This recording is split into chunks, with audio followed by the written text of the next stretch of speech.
left, right. Yo, what's going on, amigo? Thank you for tuning in. This is the bucket list episode. This is the episode where you need to decide what actions you're going to take, what you want to check off your bucket list. If we didn't name it, throw it in the comments. Let me know what's on your bucket list. I'm very curious. So throw a comment out there. Let me know what's on your bucket list. See you on the other side. This is SipTalk. Grab a drink and enjoy. Press this go.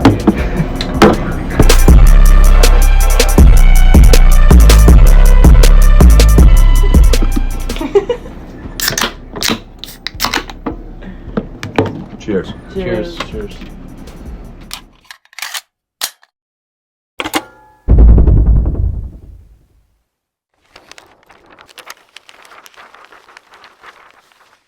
This is episode 121 of SipTalk podcast. My name is Justin DiGiulio. I am joined by James, the Bosnator Boswell. He does the accounting. He does the refereeing. He does the bartending. And he is a philosopher of life, all sorts. Welcome, So, James. Really what it means is after I do those first four things, I just stop and ask, why? Yeah, I don't know why you do them to begin with. That's the real question. I think you know why I did the bartending. Well, I like bartending. Speaking of which, I was just checking my junk email, and apparently from some type of cask website I subscribe to, it's National Scotch Day. I wasn't going to have any scotch, but I got an 18-year-old bottle of Glenfiddich. I'm just going to have a little sip because I'd hate to miss National Scotch Day. Well, What are you drinking down there? I've gone back to the Charleston special of Bush Ice and boxed wine. I thought the Charleston special was Firefly. I know Rosh is a big fan of the Firefly. Can you get Firefly in New York City? You probably can get it anywhere. I don't. Depends. The thing about New York City is there's a lot of midtown liquor stores that cater to like the homeless and drug using population. So the 3/4 of the store is kind of filled with these mini bottles, and you can't walk around and browse the aisles. Everything's kind of like blocked off with glass and plexiglass barriers. So there's some bigger liquor stores in some of the different neighborhoods. But it's got to be there, I imagine. For those of you who don't know what Firefly Liquor is, it's a liqueur. It's a very sugary, sweet tea flavored vodka, and it's got a lot of sugar in there. Yeah, they've branched into other things, but the sweet tea vodka is what kicked them off. Yeah, that's what I've heard. I don't really have any. I got a nice Blue Moon here too to complement my scotch. I just don't really have an opener, so. If I had known that it was National Scotch Day, I probably would have poured myself some scotch too. Ooh, and I got a nice rusty rim on the top of this Blue Moon, so I'll have to deal with that by wiping it on a used tissue. Because you're saying that most of the liquor stores in Midtown Manhattan cater to the homeless? Yeah, it's a weird thing. Hopefully, my mic is good here. I guess you got to meet the market where it is. Well, speaking of the homeless, we're talking today about bucket list. So those of you guys who are watching, I want to know what's on your bucket list. No good here. I don't know what you're referring to on TikTok, but and Jess on TikTok says no good here. Jason, it's time to leave real estate and give up and try something else. I don't know why I'd be giving up on real estate. Is that one of your agents? No, I can't. Be wicked is the person saying that. I don't know why I give up on it. Seems to be working pretty well for me, but I appreciate the advice. All right, you guys let me know how the mic's going. It's fine right now. We got Lisa G. Lisa, I got you on my list here. I'm going to hold back on the viewer bucket list, but you are at the top of my list with a very good bucket list item. So on current events, though, we got Simone Biles that dropped out of the Olympics. I'm not concerned with that. However, I've been living for about 6 months with no kitchen. Kitchen cabinets arrived today. So now I have a living room full of boxes, full of cabinets. I don't know where to get started. But that's the biggest news on my front. What's going on down there? You're talking about returning from San Diego? Yeah. So the only thing I really have to say about that is I've just got to complain for a second about my flight from San Diego to Charlotte, where No, hang on a second. Charlotte, you flew into North Carolina. Mhm. Was it 2 legs on that trip, or did you drive to North Carolina? oh no, I flew from Charlotte to Charleston. Okay, that would make sense. All right, just Yeah. checking. So most of the trip was in that first flight. And Yes. so it was a little over 4 hours in the air. And there was probably like this 4-year-old kid sat directly behind me that gave me a back massage for 4 hours. I mean, he gave you that's pedophilia, James. No, like kicking the seat and just constantly like, it's like, look, I get if you're a parent and you have to fly, fine. But like, be aware of what your kid's doing and try and like keep them under control to the best of your abilities. Like, I get that it's not going to be perfect, but just not paying attention at all or not caring is inexcusable. It's a weird, I've never been in that situation where you have to kind of control the kid, because there's a certain aspect that's in your control, and then a certain, like, you can't just tie the kid up. I told you last week I was on a train, and this mother must have tried. Her tactic was she was going to count to 3, and then when she got to 3, then I don't know what happened when she got to 3. There's just no consequences. She counted to 2 very slowly, probably about 32 times. She just kept going 1. Yeah, no, that's ineffective parenting too. But so yeah, no, I understand that you're not going to be able to perfectly control a 4-year-old. They're stuck on a 4-hour flight. We're all uncomfortable. 4-year-olds don't have the capacity to be able to contain themselves as well as an adult does. But I at least want to see like effort from you as a parent, saying like, "Hey, you can't be kicking the seat in front of you." Stuff like that. Yeah, the parental effort, I would say. There was no parental effort whatsoever. That's where I'm complaining. Yeah, that's fucked up. Other than that, so you talked about Simone Biles dropping out of the Olympics and everything like that. I don't know what the media has been about that, but like my suggestion would be leave this chick alone, man. Like, it's like she made a decision for her own mental health. Respect it and move on. Yeah, I mean, I get a little bit of mixed feelings in that, but ultimately it's somebody. How can you not agree with what I'm saying? But ultimately it's somebody else's decision. Like, I think people wanted to see her compete and da da da. Well, sure. And people are, they're calling her weak, and they're saying it wasn't physical, it was mental. But well, she even said that. She said like, mentally, I'm just not in the space to compete. So she even said that. But why are you going to hold that against her? Like, well, you lose. Here's the thing: you turn in your champion card. You can't be a champion and then step down from the challenges. So I'm all like, by all means, she stepped out. I don't want to overly criticize her on this. And, we talked about the Olympics and the pressure and, the sacrifice that comes along with being excellent. Mm-hmm. And nobody should be pushed too far. But it's just it's a simple exchange. You can't claim to be champion and then you step down. So, well, she's probably not going to be champion this year, and that's the decision she's made. She's obviously not going to be champion, but I'm just curious the future of her career. She'll be fine. Well, she's got 4 more years, or is it? It's going to be 3 more years now, right, until the following Olympics. Yeah, you would have to think. Yeah, who knows? But either way, she wants to step down. I don't think we need to keep bullying her and calling her names. It's her decision, and I wasn't even going to talk about it. I was just transitioning to the cabinets. That's big news for me. Simone is big news for the rest of the earth. So on that note, though, let's get into the bucket list. We got bucket list items. James wanted to share some things. He wants to kick off his bucket list. I really love this topic, actually. But right before we got on, I was telling Raj, I don't have a lot of enthusiasm for it, because I'm not a bucket list guy, which is, I wouldn't put any particular thing on a pedestal. And if I did, I would just go do it.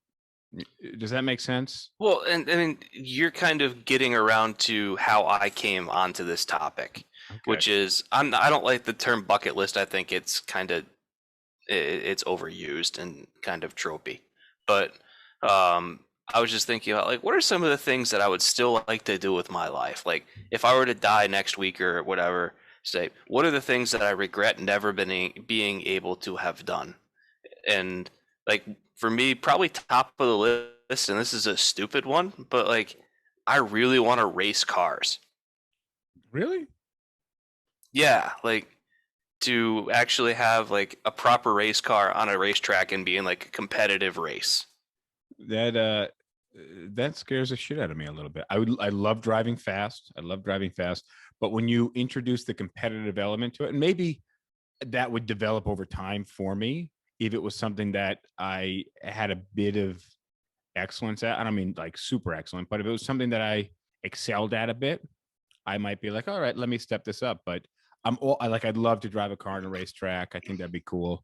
Not on my bucket list, but racing in a professional setting, I'm all right with that. But I Or definitely even think just like being able to take a really sweet car around a racetrack and just be able to have my way with a car for a day without having to worry about traffic laws or anything like that and not endangering the general public. but I think that's a brilliant bucket. Like I think again, I think there's a lot of apathy.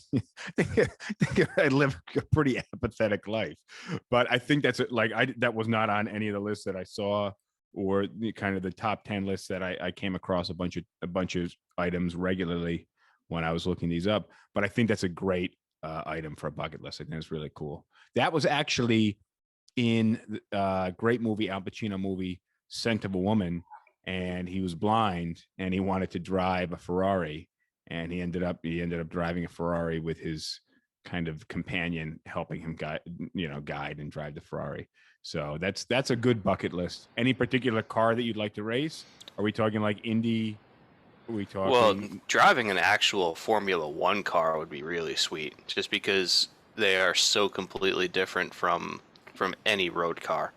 But if I'm restricted to road cars, probably the I gotta look up the model number. The Ferrari that ran in Le Mans in like 1969 or 1967. Very cool choice. Yeah, I'd have to know what it is. Unbelievable. But a quick comment on TikTok saying she needed to give the spot to another person, and I think they're talking about Simone. And that'd be a killer move, totally boss move. That's it. If she's Look like, up the hold on, hear me out. If she gave up the position, she's like, you know what, I'm already champ. I'm gonna let somebody else compete and excel at this. If that was a motivation, then kudos to her. Again, I'm not challenging her on it. It was her decision to make, and if that was the case, good for her. It's an incredible move to make.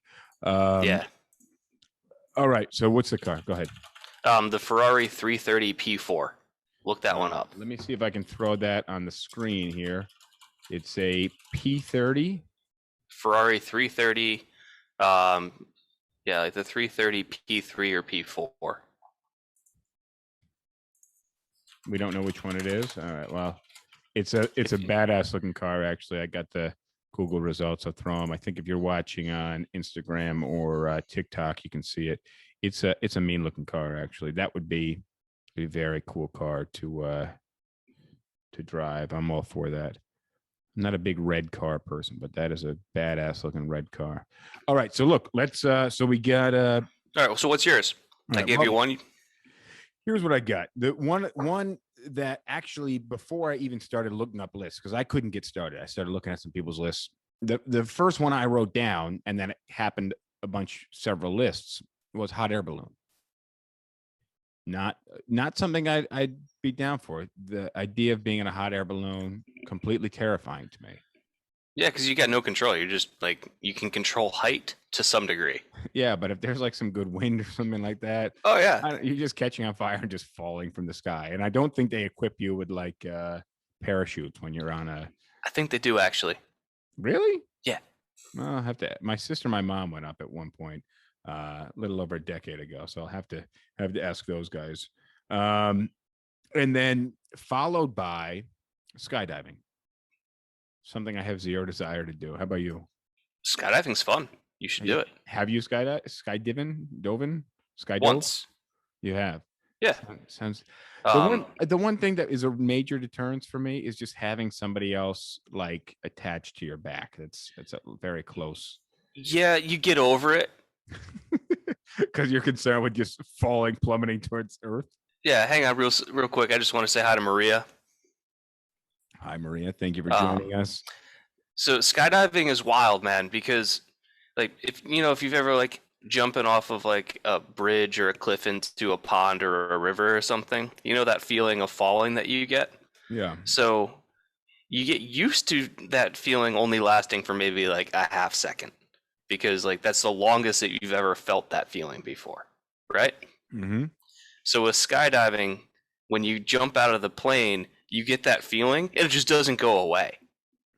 You're just like, oh, I'm used to this. Whoa, this is longer than I've ever experienced it before. And so it's really cool when you first jump out of that plane. There's no real way to describe it until you experience it. Well, it's the anti no gravity type. Your stomach kind of lifts up a little bit. Mm-hmm. Yeah, we're used to experiencing that for a half second, not 10 to 15, and then like after that you'll level out and you'll reach terminal velocity and you've got your goggles on and you're just getting blasted in the face with wind and you're seeing the ground coming at you faster and faster. Yeah. And that part's all right. What I thought was going to be the boring part of like when you pull the chute and are coming back down, I thought that was going to be the most boring part. And actually, I really enjoyed that because you go from a super loud environment of 100-mile-an-hour wind past you and everything to now just super calm and quiet. I imagine it would slow the experience down a little bit to almost something that you can take in a little better. Real quick, we got a comment on TikTok saying, "Sorry, do you ever talk back? I've jumped into multiple lives." Well, I'm sorry we miss you sometimes. We got a few live streams. We got TikTok, Instagram, Facebook. So if you want us, let's try and monitor the comments because this is a good one for us to be responding to the people's. Lisa said she's afraid she'd have a heart attack while skydiving. But guys, if you are watching live, we want to know what what's on your bucket list. What else do you have, James? And again, you haven't given me anything that you want to do. I don't have any. I've thought about it a lot, and I've been through a whole bunch of them. I can't think of anything that I would add to my bucket list, honestly. I got another one. All right. So I've always wanted to fly in a fighter jet. And so I'm pretty sure that like they have places where you can pay to like be in like the back seat of a fighter jet, and they just have like a former military jet pilot just like take it up and then just like pull a bunch of like 6G maneuvers or something and just kick the ever-loving shit out of you for about 30 minutes. Exactly. Literally kick the shit out of you. You got to come down just feeling like you've been beat up because I would love to do that. Oh man. To just, like come close to breaking the sound barrier, do some loops, and like fly straight up for a mile. That kind of stuff sounds really cool. It sounds really cool. I'm not dying to do it. that sounds really cool. I don't know. I think I have a bit of an adversity to this danger factor that and also not being in control. Like the not being the pilot is the one thing that I don't like. I'm not a good backseat driver. So yeah, but the road to being able to fly a fighter jet is a lot longer than the road to being able to fly in the back seat of a fighter pilot. True. All right, so let me give you a couple. Visit the 7 wonders of the world, which I didn't even know what they were. I had to research them. Do you know what the 7 wonders of the world are? The pyramids are one. Okay. So I'm gonna guess maybe the Colosseum in Rome. That's on there. Okay. I'll give them to you quick because I don't want to stall us out little too much. I got 2. Okay. That's good. So I actually found that there's 2 lists. One is the original 7 wonders of the world, which includes the Great Pyramid of Giza, the Hanging Gardens of Babylon, the statue of Zeus at Olympia, the Temple of Artemis at Ephesus, the Mausoleum at Halicarnassus, the Colossus of Rhodes, and the Lighthouse of Alexandria. That's the original list. And some of those whole bunch of those don't exist anymore. Exactly, which is why there's a new list, because you can't, it's unattainable to visit these things. But that's the original list. And I think we had to memorize this at some point in like middle school or something. The new list includes the Great Wall of China, Chichen Itza, Petra, the city in Jordan, Machu Picchu, Christ the Redeemer statue in Rio, the Colosseum, and Taj Mahal. Sound accurate to you? Because sure, that's pretty much what I found. But yeah, there's an old list of 7 wonders that's not attainable anymore. You probably only see pictures in the Encyclopedia Britannica and whenever you search on Google. And then the new list, which is attainable, you can visit those.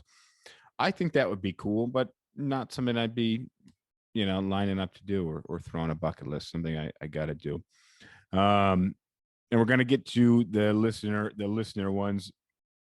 I know Lisa's online. She had a good one, actually. Let's do it. But I got a few more. I got a few more that are like the top 10. Okay. The Northern Lights.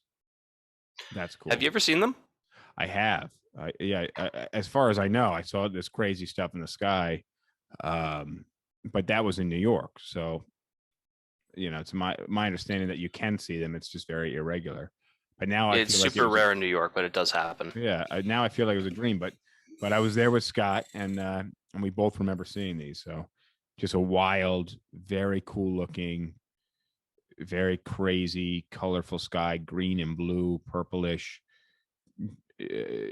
very awesome. Climb Mount Everest. No. There's a few different mountains that people have for, on their bucket list. There's mountain climbing seems to be a pretty popular one, but I'm thinking like if you're gonna talk about conquering different peaks, it's just got to be Mount Everest. I don't know. I don't have any respect for it though, because at this point you can just pay like $50,000 and basically get carried up the mountain by Sherpas. I still think it's more dangerous than that. Oh, it certainly is, but like to me, it's not that much of an accomplishment because you can pay a ton of money and have pretty much all of it done for you. Yeah, that's true. And Lisa just added that she'd like to see the Vatican as well, which is kind of random. She knows. I don't think this guy. A lot of people want to see the Vatican. And I think I don't know if this is Rosh or he's echoing a comment. But the Lamborghini Countach was listed for you. Yeah, and that I will say that's probably about as close to bucket list as it gets, is being able to drive the Countach pretty openly, non-restricted. That the Countach that's like my dream car. I don't know what it is about it. It's just a badass looking car that for me in like the 80s was like the epitome of sports car. Well, it's utterly unique. It was just, and it's not even like sexy looking. It almost looks like Transformer-ish. It has some harsh angles. It looks like the F-117 fight bomber. It's got these hard angular cuts to it. It's a weird looking car, but one of my absolute favorites. A couple more. Step foot on every continent. I think that's a pretty good one and reasonably attainable. Yeah. Fire walk.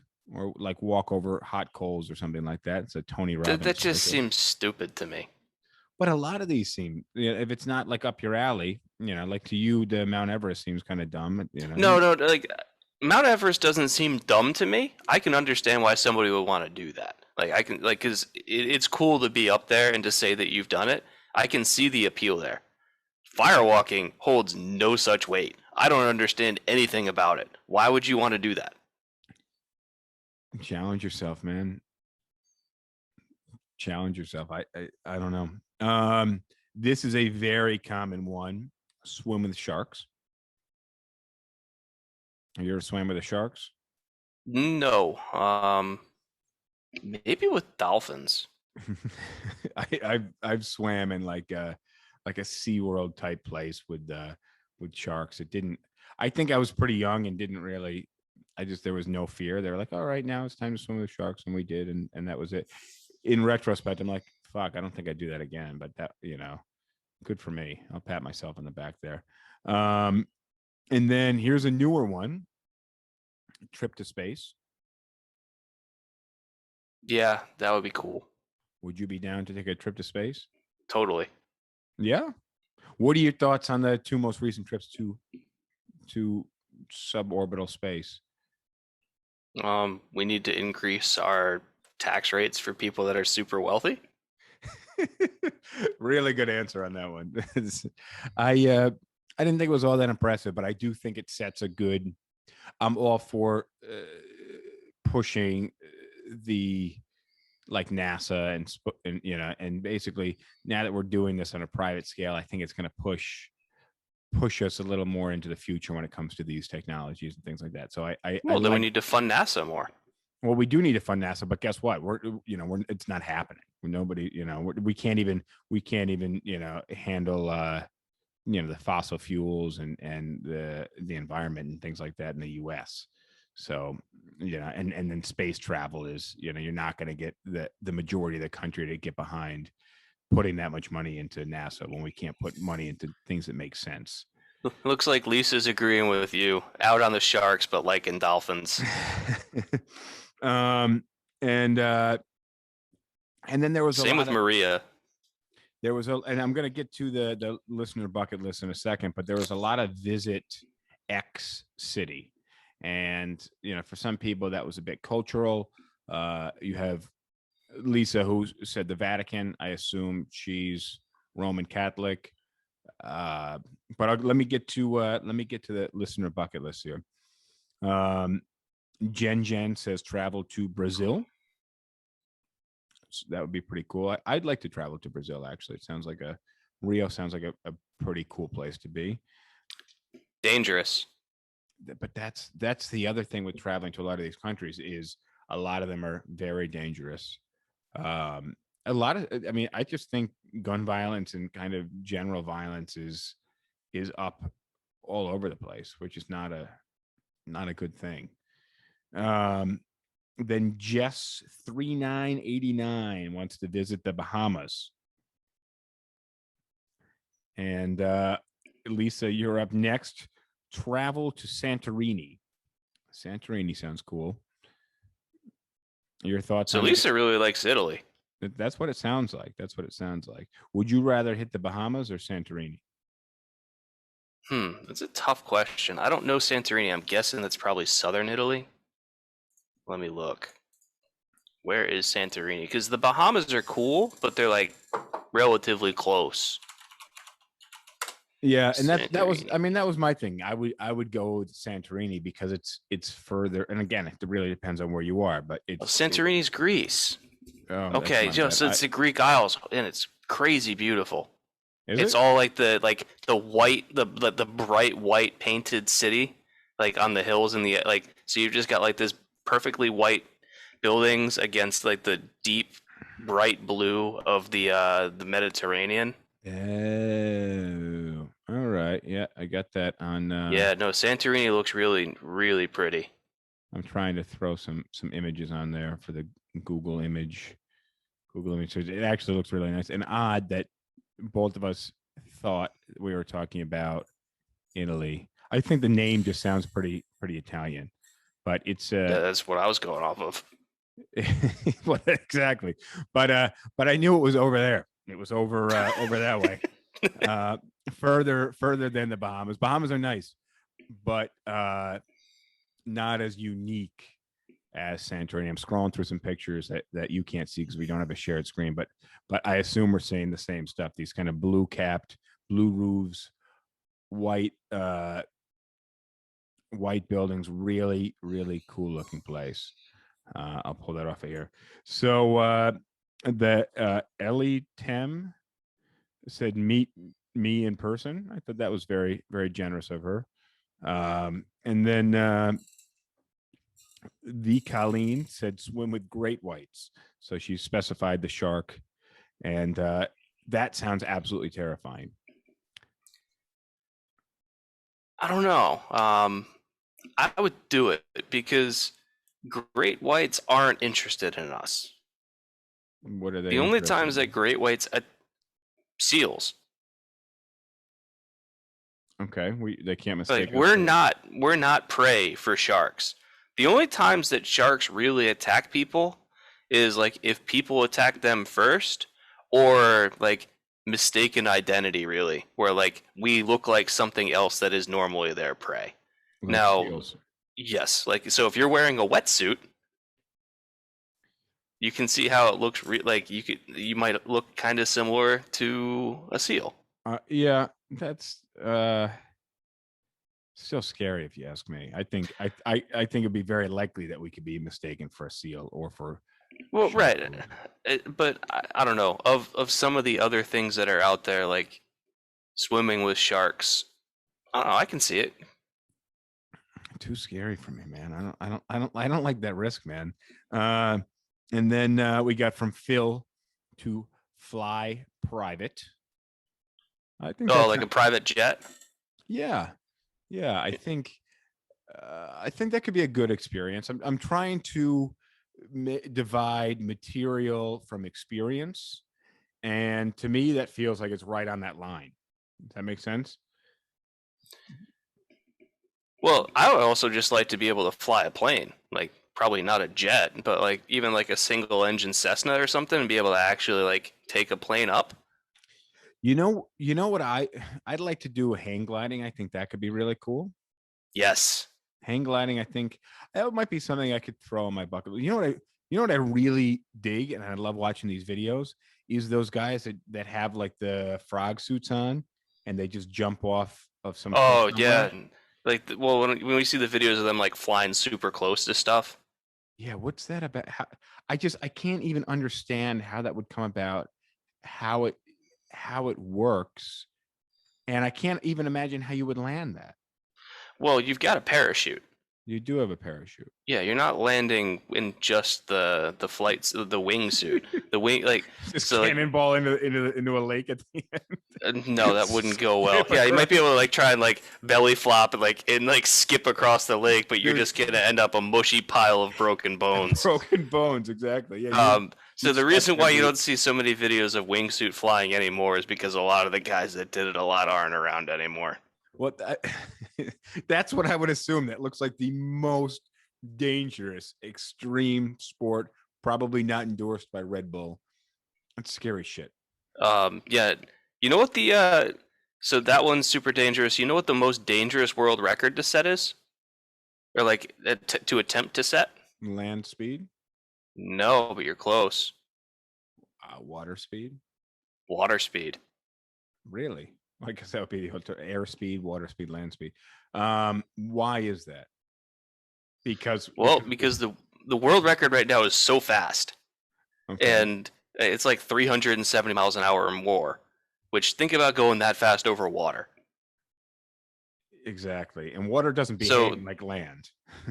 so like if you spin out on land at 370 miles an hour, you might be okay because like the vehicles, you might be able to find a way of getting the vehicle to not roll. You can just lock up the brakes and just hope that the tires keep on spinning, right? Friction works But a like, little differently. but yeah, like with a boat, first of all, you're not on a perfectly flat surface. No matter how controlled the conditions are, there's always going to be a little ripple or something on the lake.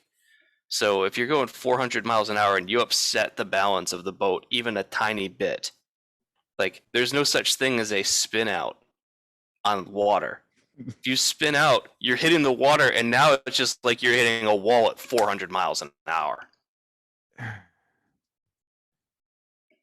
Yeah, that does sound very, very dangerous. So what's the land speed record? Have they Depends on there's a variety of them. The absolute land speed record is slightly above the speed of sound, in basically what looks like a fighter jet, but with wheels, because it's got like jet engines and all sorts of stuff on it. It's basically a rocket car. Yeah, so I just Googled water speed record, and the first video result is 4 current contenders. Da, da, da. The next one is water speed record crash.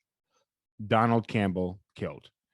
So I imagine it must be a very And I've seen some of these fast boats. Like that looks really cool, but it also, you know, if you're going to be going fast, you have to have a lot of distance, right? And with distance comes waves and just it's, you know, it's not as Right. flat as you have to have a vehicle that can handle basically, you know, when you're on land, imagine just giant speed bumps that you'd be running into with your vehicle wheels. And Right. That and all the land speed records are set on the Utah salt flats, where it's almost a perfectly flat and even surface for miles. Whereas you've got less space to do it on water just by definition, and it's impossible to keep water perfectly still unless you're indoors. But then you have more space, but what you don't have is a lot of space that's flat. So yeah, you well, have to and be so typically on lakes or something like so since the last water speed world record was set, and this was like 30 or 40 years ago, I think, something like 90% of attempts to beat it have resulted in the person dying. Fuck that, man. I guess I haven't seen a lot of extreme sports sponsored by Red Bull lately. Maybe because I don't have cable and they don't have a station. Red Bull still does their thing. Yeah, it's probably on one of those like MTV4 stations that just plays ridiculousness over and over. Actually, I think that's MTV1, which is it. I don't know. But yeah. Oh, well, so speaking of water and dangerous things, and like I guess another one on my bucket list would be to go to like one of the few world famous big wave breaks and watch like 60-foot waves being surfed. But you wouldn't. I don't ever expect. But surfing. I couldn't do it. No, I couldn't do it. Or even, you know what would actually be cool is like being out in it, like past where they're breaking, but to be able to experience like being that close to what's effectively a building coming down every 30 seconds. Well, that's a lot of these things have to do with just like experiencing, you know, gravitational pull. Like, you know, you're falling. They have to. I think that a lot of these things have to do with just falling and you're manipulating your falls. You know, and I think you've identified a common thread among all of mine that I wasn't aware that was there. It's like race car driving, high G's in the car. Yeah. Exactly. Fighter pilot thing. Yeah. All right. Skydiving. Yep. Go to space. Be near like a 60-foot wave that's breaking. So just fighting gravity is really on your list. I got another 4 I want to hit real quick. And I got MJ says she wants to meet me. I think so far it's very flattering. We need to have a SipTalk meetup. Sounds dangerous, man. And then you know, maybe another 100 episodes. If you guys who are listening can share and subscribe and help us find a few more followers, that might be something we'd consider doing. When James writes a book, maybe we'll both attend the signing. It'll be an open bar. Yeah, or we could just find some bar in the New York City area and be like, all right, all the fans of SipTalk, we're gonna be out tonight. You know, we could pull something like that off maybe one of these times when you visit. All right, let me hit I get 3 more. So blondes have more fun says more travel, and again, travel is a major common thread in the bucket lists, and I think I worry. Listen up, guys. For those of you who have travel somewhere on your bucket list, just fucking go, man. If there's someplace you really like, I'm a bum and I'm really apathetic. You know, I'd rather, you know, if I'm going to travel somewhere, I just want to go and chill in a bar and hang out with people. You know, experiencing it for me is I'd rather watch the Discovery Channel version, find out that way, and then just kind of go and put myself and, you know, hang out. But those of you guys who want to visit, my sister and I traveled to Paris and Rome, and my sister she's like, well, I want to go there and I want to touch it. Yeah, I want to go and I want to be inside the building. I'm like, well, we don't have, there's a long line to get in. Why don't we just grab lunch over here? It looks like a good spot. And maybe when we go back to the hotel, we can like watch the documentary about the place. You want to stand in line for an hour just to go in?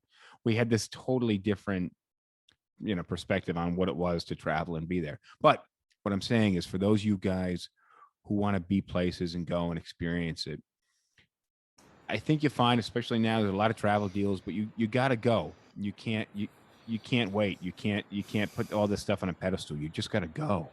And if this is on your bucket list and it doesn't happen, you're the one letting yourself down. And again, these are real, true bucket list items. It's something you're like kind of interested in.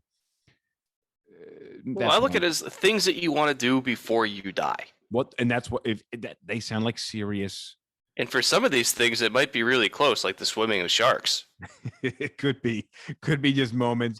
That Oh, could be on the same topic, I want to see a tornado. I don't think I've ever seen a tornado.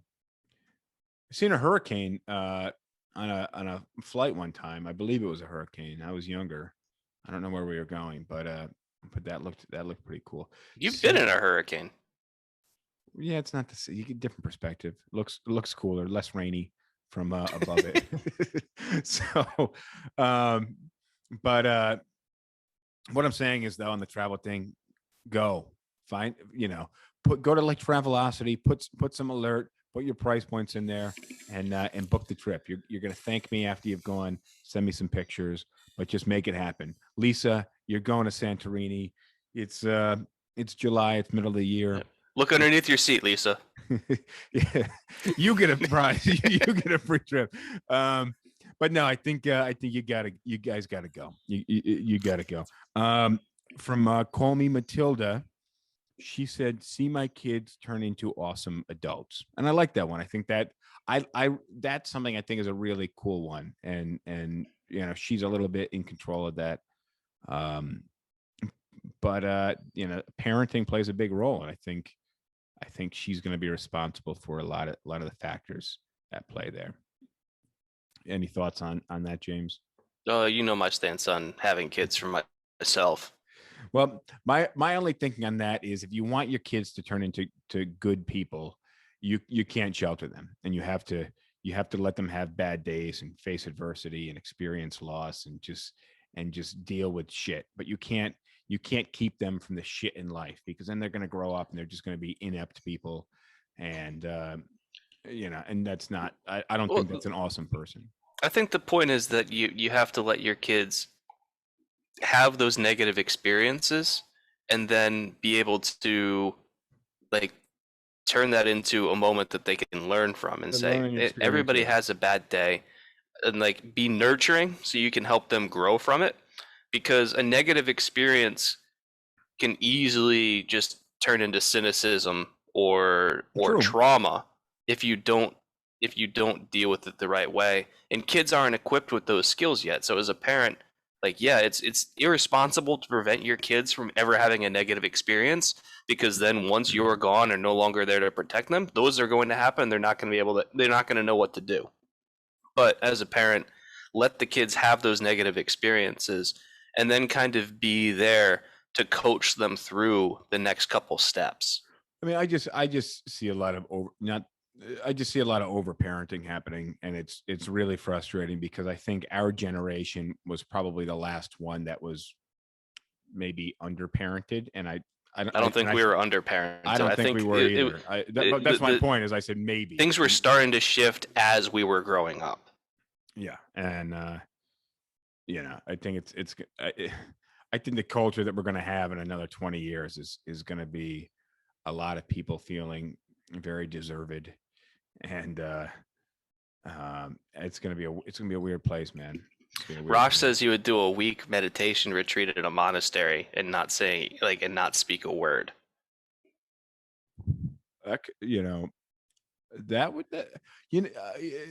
I will say on one of the things on my bucket list is what's that thing that you drink and then you throw up and you have like quasi delirium thing?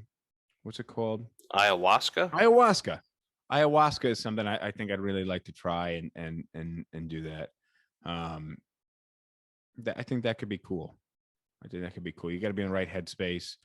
And I think I'd like to try ayahuasca. I think Raj would like ayahuasca too, actually. I think that'd be a really, really good thing for Raj. And then the last one I have, and there's more, I didn't get a chance to write them all down before we started, was Aspire to Be says she'd like to travel to the Amalfi Coast, which is another travel one. The what coast? The Amalfi Coast. Where is that? Well, we'll have to Google it. Let's see.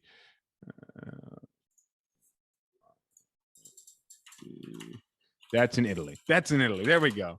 I actually All right, we got there. I thought that was in Greece. My bad. I've been craving Italian food actually lately, and I'm not. I grew up with a lot of Italian food. I'm not a big fan of I don't have Italian food cravings, right? I worked at a pizzeria for 3 years. Italian food craving isn't my thing, but started growing basil, and I don't have a kitchen, so now I have a shit ton of basil and nothing. I just been going out pulling. Make pesto. With what? Basil. The only sink I have is in a laundry room.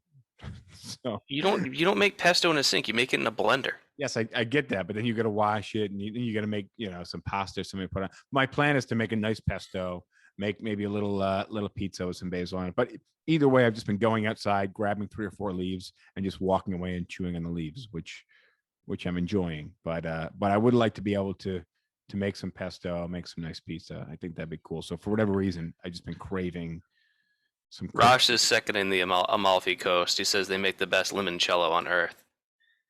Limoncello's never done a lot for me. Me neither.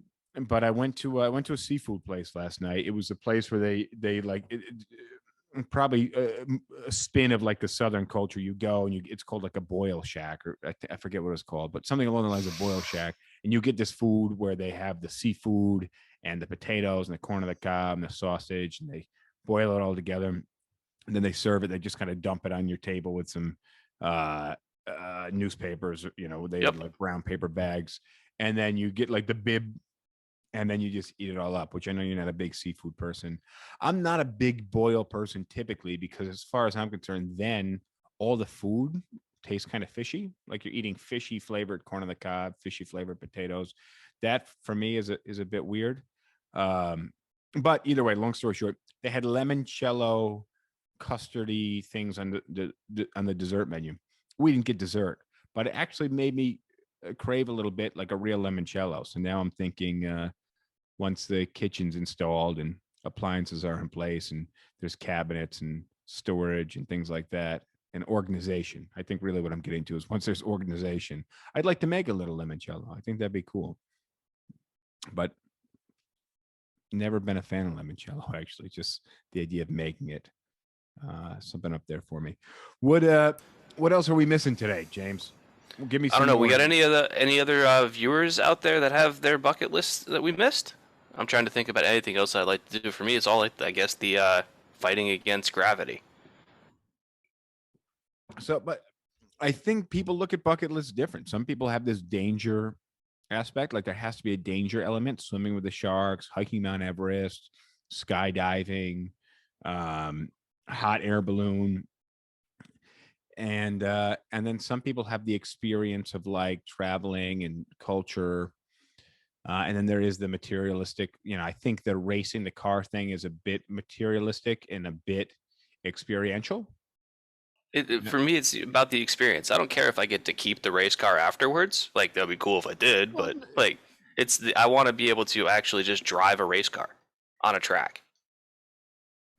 Yeah, but I felt like we did a lot of racing of the cars at a young age. Right, and that was stupid. I want to do it in a not stupid way. It was really stupid. And it was, we crashed a few times. We never had any high speed crashes, so that was good. But definitely, that's why we're still here. But definitely not something I would do any. So I'm looking at cars. Now I got my pickup truck. And now that I've done a decent amount at the house and I don't need the truck as a utility as much, I'm not hauling as much garbage away from the house and things like that. I'm thinking about selling that and picking up a regular car. And one of the things I've been thinking about with these cars is that some of them are really fast. And I'm not sure I want to go back to the 911 right now. I think I might do something a little more practical. You want a 1994 Miata? No, but saw a couple of Miatas the other day, and I'm not a huge Mazda. I'm hot and cold with Mazda. Like I like the RX-7. I think that's a cool car, and the Miata to me is almost like that MG older Fiat type, like really cool compact car. And I saw one the other day on the street, and I was like, damn. And I was on the bike. I'm like, fuck, I wish I could take this thing for a little rip. Miata's, why are you looking to sell it? Or are you just joking around? Yeah? Yeah. No, I actually am going to probably sell it. Why? Because I don't really have much of a use for it right now. I'm not driving it very often. Sounds like you got to spend a little more time and just enjoy that. Dude, I'm not really driving at all anymore. I work from home now. Oh yeah, that makes sense. I've been taking the train, so I haven't been driving the bike. It's for me, it's now a 40-minute commute by vehicle, and 40 minutes on the motorcycle at 85 miles an hour is intense. Right? Like I used to bomb down from my apartment in Harlem into Midtown, and that was like 12 minutes on the highway tops. That was like 2 miles. It was, it was, yeah. And then sometimes there'd be some traffic and it would get a little hairy. It was actually dangerous as fuck. When I first moved to New York City and I was working full time in LaGuardia Airport and part time as a real estate agent, and I would bomb into Midtown at like 4:00 in the afternoon, and traffic was just insane, especially on like the Queensboro Bridge. And I'd be like darting between the cars and shit because I was rushing to get to work because I was trying to pursue this new career. That was really dangerous. And I just remember thinking like, I just can't wait until like, I don't have to do this anymore, because there's an element of it that was fun and exciting, but it was also scary as fuck. And I'm like, I'm playing the odds here. Certain point, some shit's going to happen. Lisa says she'd like to get a tattoo, but she's got commitment issues and can't decide what she wants. What are your feelings on tattoos?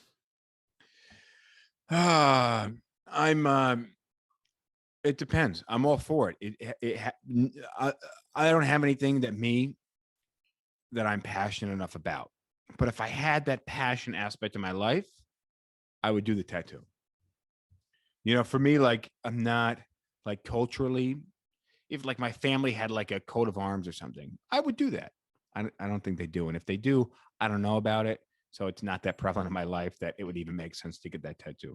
But I feel like there has to be something that, if I saw this girl in a bar the other day, and she had this sleeve tattoo and it went up into her back. She had like a tank top on. It was kind of onto her back.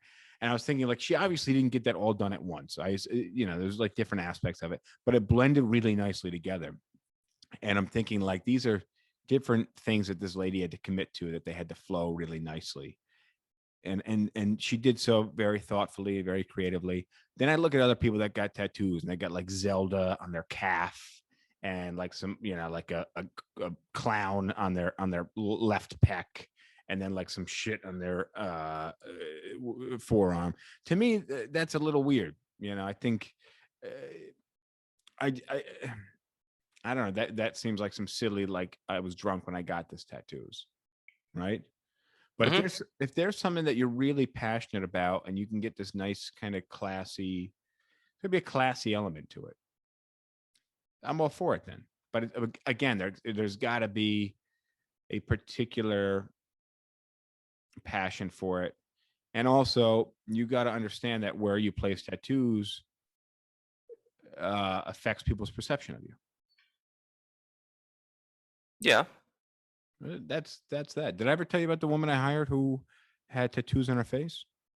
I remember you telling me a little bit. I don't remember the whole story, though. Wonderful. Her and I've actually, we spoke this week. She's looking to get back into real estate. She took a little time off, and obviously we changed companies, so we're kind of negotiating around the company switch. But sweetest woman ever. She has tattoos on her face, and at first thought, I saw the woman in the waiting area. Raj actually knows about this. He's probably like, oh, be careful, don't talk about this, don't say anything bad. But no, I sweetest woman, and she's got tattoos on her face. So when I passed by her in the conference, in the reception area, the waiting area, I thought to myself, that it's not gonna fly. And then I sat down with her and I met her, and she told me what she was looking to do, and she told me about her past in terms of like her network, and where she comes from and where she lives, things like that. And I was thinking, like, all right, this woman has a lot of great connections, sweetest woman, but you wouldn't have thought that at first impression. So point is, with tattoos, it's the way that you look, right? And that's how people judge you right off the bat. So if you're getting a tattoo, that has to be something that you have to be super cognizant of. All right. I have a memorial to my parents, so it means so much to me. And I think, I've seen some very classy tattoos with certain dates and names and things like that. It really depends. It really depends. What are your thoughts on tattoos? I'm Jewish. Can't get tattoos. I notice you're just devoutly Jewish all of a sudden. Well, it's like the one bone I throw to my heritage is no tattoos, no piercings. All right, fair enough. Like, I can see the appeal for something that you really feel deeply about, and you want to be able to just kind of like have it as a memorial on your body. I get it. I can see the appeal. I also think that, like, if you get a tattoo like that doesn't have deep meaning, it better be hilarious.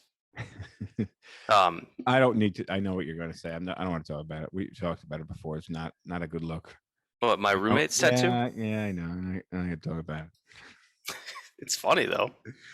Bring it up next podcast. If anybody's listening now, James will share with you. And Raj says Chinese tattoo that says soy sauce. Do you remember the movie Memento? Yeah. Memento was a movie about a guy that had, what did he have? Short-term memory loss, where he couldn't remember anything for more than about 5 minutes.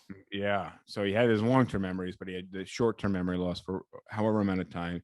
And what he would do is he would tattoo certain things on his body. So when he would learn a new fact, he would tattoo it on his body.